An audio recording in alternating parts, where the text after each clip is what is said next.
na ako.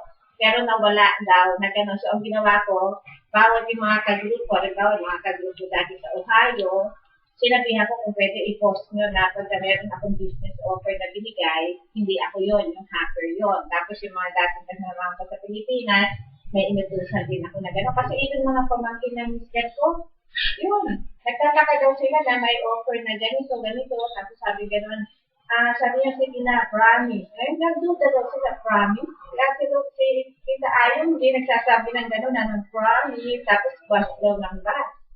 Na gano'n. Tapos yung isang kasamahan ko din, sabi niya, okay lang. So, sabi niya, paano ko ipadadala? Sabi daw gano'n. Tapos paano ko ipadadala at nasaan ka na ba ngayon?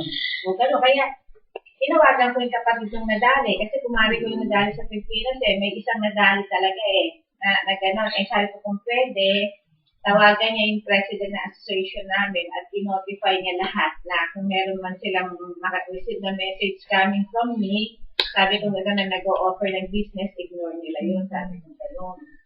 Na loko, talaga yung kumari ko, nadali na 100. Libo.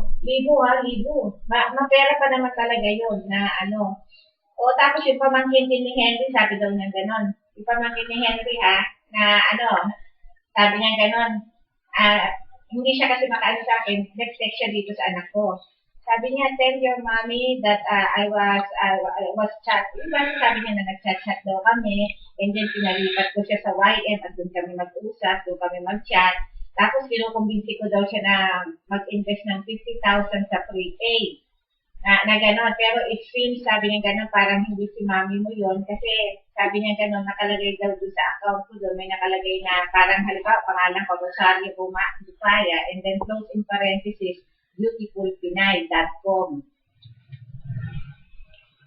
Oo nga kaya nga, gano'n nga yung kasi lahat sila, mga gano'n nga doon na may mga sagot sila sa akin, mga dating kaibigan sa Ohio, yung gano'n, tinawagan nga ako ng isa kaya kinausap ko, sabi ko kung pwede lang, sabi ko mag-post ka, kasi sabi niya, kaya daw niya ako tinawagan, kasi nag-hi ako sa kanya, sa Facebook. Yung oras na yun, sabi ko, sabi ko nag-drive ako sabi ko gano'n na mamaya tawagan kita, mga gano'n, tapos kunento ko na sa kanya.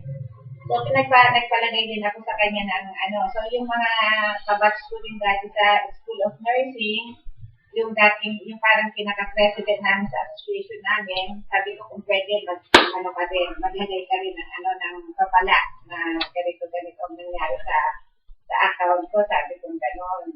Ayun, kaya nga loko talaga, sabi ko gano'n, grabe talaga,